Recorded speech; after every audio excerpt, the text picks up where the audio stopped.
बर्बादी का मंज़र आप देख पा रहे हैं कैमरे स्क्रीन पर। और ये खीरे की फसल है जो धमधा ब्लॉक और दुर्ग ब्लॉक से लगा हुआ गांव है, झिंझरी गांव में मौजूद है।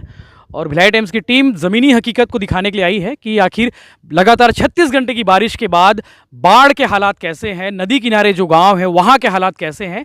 और ये कम से कम 25 एकड़ की फसल है जो पूरी तरह से बर्बाद हो चुकी है। कम से कम 30 लाख के आसपास की जो फसल, किसान का दावा है कि उन्होंने 30 लाख के आसपास खर्च करके, और 30 लाख की जो फसल थी होनी थी, लेकिन अब वो 5 लाख के आसपास भी नहीं होगी। सिर्फ गाय को खिलाने काम आएगा। जो खीरा जो पैदावार है पेड़ में लगे हुए हैं और वो गल जाएंगे। पूरी फसल चौपट हो चुकी है। सीमांत मेरे साथ मौजूद है जो लगातार अभी शिवनाथ नदी से होकर आए और बताएंगे कि क्या हालात है शिवनाथ नदी में और उसका पानी लगातार इधर कैसे बढ़ रहा है। नया नया अनुभव मिल रहा है रिपोर्टिंग के दौरान। जिस तरह से अभी जो शिवनाथ नदी का हमने रिपोर्टिंग किया, लगातार कल 15 घंटे से लगातार जो बारिश हुई है, दिन भर रात भर जो बारिश हुई है और मोगरा बैराज से जो पानी छोड़ा गया, उसके बाद से शिवनाथ सावन में जितना हमने देखा था, शिवनाथ अपने उफान के एकदम चरम पे है। मतलब इतना सबसे खतरे के निशान के 3 फीट ऊपर बह रहा है। और जहाँ तक लोग दर्शन करने के लिए जाते थे, शिव जी की एक मूर्ति है वहाँ पे, वो तक डूब चुकी है। उस पार जो एक मंदिर है वो आधा डूब चुका है। उसके बाद जब हम लोग जाते हैं, एनीकट के लिए जाते हैं, तो वो रास्ता पूरी तरह से पहले ही पुलिस प्रशासन ने उसको बंद कर दिया है। अंदर जाने के लिए अनुमति नहीं है। और बीच में भी वहाँ के आसपास के जो खेत है वो पूरी तरह लबालब भर चुके हैं। ये वही खेत है, नदी किनारे वाले नुकसान पूरा खेत हो गया है। ये नदी के पास का ही क्षेत्र है और आप देख सकते हैं कि ये ठीक उस पर आपकी नजर जाएगी, उस पर जो खेत है, उस दो नदी है वहाँ पे, तो लगातार नदी है। और इस तरह से मतलब काफ़ी ज़्यादा एकड़ में फैला था ये, लेकिन जो बर्बादी हुई है उसको आप देख सकते हैं। और ये बताया जा रहा था कि धीरे धीरे इसका जल स्तर बढ़ते जा रहा है। मोंगरा से पानी छोड़े ना 40,000 क्यूसेक पानी छोड़ा गया। उससे पहले 19,000 छोड़ा गया था। तो 40,000 के बाद जो अभी शाम तक और रात तक जो स्थिति रहेगी वो शायद और भी पानी ऊपर आ जाए।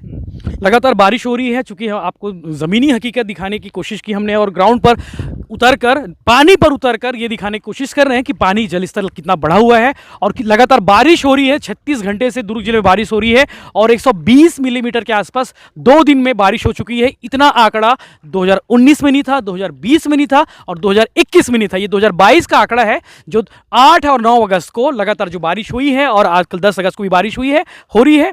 वो आंकड़ा काफ़ी चौंकाता है क्योंकि लगातार बारिश होने के साथ साथ आसपास के गांवों के लिए ये बर्बादी का मंजर है। लेकिन हमने कुछ किसानों से बात की, कुछ किसानों को कहना है अभी तक कृषि विभाग के अधिकारी ना ही आए हैं और ना ही प्रशासन का कोई अमला आया है, जो दावा करते हैं बार बार कि हम बारिश के बाद जो बाढ़ क्षेत्र गांव है, जो कि नदी किनारे वाले गांव हैं, वहां पे पहुंच चुके हैं, वहां पे हमारी टीम जा रही है। कहीं कोई तैयारी ग्राउंड पर नहीं दिख रही है। हमें अभी तक इस गांव में एक अमला नहीं दिखा जो किसानों को बता सके, जो किसानों को अलर्ट कर सके, जो ग्रामीणों को बोल सके कि बाढ़ के हालात हैं, बाढ़ के हालात के मद्देनजर जरूरी इंतजामात होते हैं वो कर लीजिए। लेकिन मुश्किल है, प्रशासन नदारद है, ग्राउंड पर कोई कृषि विभाग का एक आदमी नहीं है। आपको कहीं नजर आया सीमांत? नहीं, कहीं भी ऐसा कुछ नजर नहीं आया है। सुध लेने के लिए कोई नहीं है फिलहाल तो। और किसानों से ही बात कर लेते हैं, ये भी बता देंगे। क्या नाम है भी आपका? दिलीप वर्मा। आप गांव के पूर्व सरपंच हैं? पूर्व सरपंच हूँ मैं और कृषक भी हूँ, यहाँ का गांव का प्रमुख। लेकिन ये जो बर्बादी के मंजर हम देख पा रहे हैं, ये हर साल होता है कि ये पहली बार है? जब पानी 2 दिन 3 दिन ऐसा गिरता है ना, तो क्या है, बिलाई पूरा पानी आता है यहाँ नदी में, शिवनाथ नदी मिलने के लिए। वो पानी पूरा इधर कुछ करंजा भिलाई और झिंझरी का पूरा फसल चौपट करते हुए नदी में जाता है। तो इससे क्या है, किसान लोग बहुत ज़्यादा प्रभावित होते हैं। सब्जी वाले किसान तो पूरा बर्बादी हो जाते हैं। धान वाले जो किसान हैं वो जो अभी लगाए हैं वो, और नाला किनारे हैं, तो उनका तो चौपट हो जाता है, पूरा काम ही खत्म हो जाता है। और रही कृषि विभाग की बात, तो कृषि विभाग तो कुछ खाद पानी बीज सोसाइटी से मिल जाता है, उनका भी उनको फ़ायदा होना चाहिए। हमको जैसे डूब गया फसल तो उसका लाभ हमको मिलना चाहिए। ना तो फसल बीमा नहीं कराया गया? फसल बीमा होता है लेकिन पैसा कभी नहीं मिलता, पता नहीं कैसे नहीं मिलता। दुर्ग ब्लॉक के हमारे जैसे गांव है, 2-4 ठो गांव है, उसमें कभी मिला नहीं। जैसे करंजा भिलाई है, ये रवेलीडी है, ननकट्टी है, इनको तो एक आध बार मिला है, लेकिन करंजा भिलाई को आज तक कोई बीमा, फसल बीमा का कोई पैसा मिला नहीं है। प्रशासन के दावों की पोल खोल रहे हैं सरपंच जी, उप सरपंच जी। नहीं, दावा खोलने वाली बात नहीं, जो हकीकत है वो हकीकत है, सीधा सीधा बात है।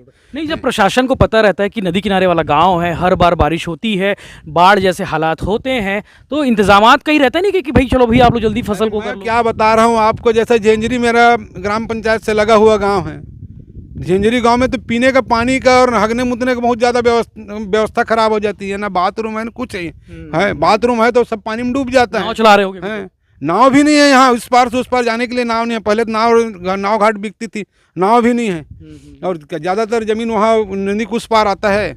हालत बहुत खराब है, लेकिन प्रशासन का वही देखने के लिए हम लोग आए हैं।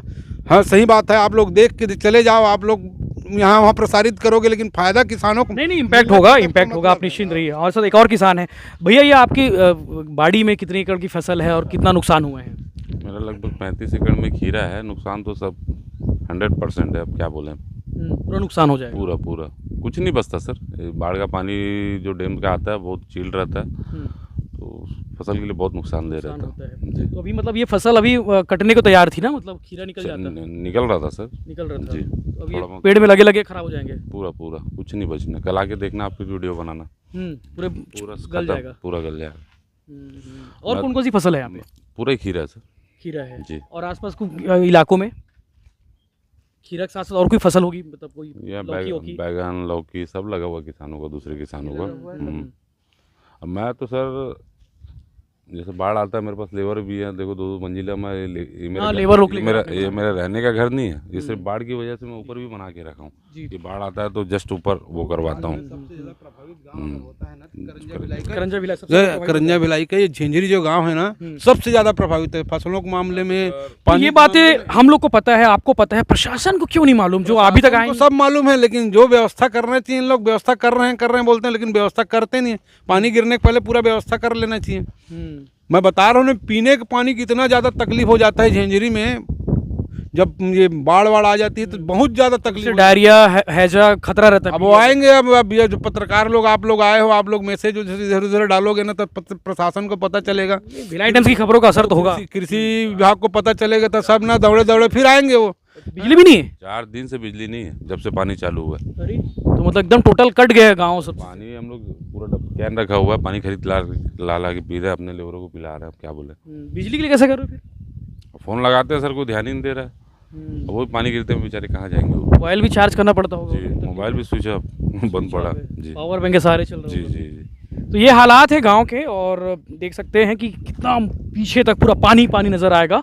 और ये मंजर हर बार होता है झिंझरी गांव में, आसपास के जो लगे गांव है, वो नदी किनारे सब गांव में होता है, लेकिन प्रशासन पहले से ही पता नहीं अलर्ट क्यों नहीं करता। हर बार उनके दावे घर पर फेल हो जाते हैं, कहीं कोई इंतजामात नहीं है। पानी दिखाते हैं एक बार कुर्सी चढ़ के, मैं साथी से कहूँगा कि क्या ऊपर चढ़ के दिखाया कि कितने हालात हैं, और विजुअल इसमें स्पष्ट हो जाएगा कि वाकई में बाढ़ जैसे हालात इस बार सबसे ज़्यादा बारिश इस सीज़न में ये 3 दिनों में हुई है। लगातार बारिश होने के बाद जो हालात निर्मित हुए हैं वो ठीक नहीं है। तो इस तरह के बाकी अपडेट्स और बाकी ज़मीनी हकीकत आपको दिखाते रहेंगे। भिलाई टाइम्स से यशवंत और सीमांत, धन्यवाद।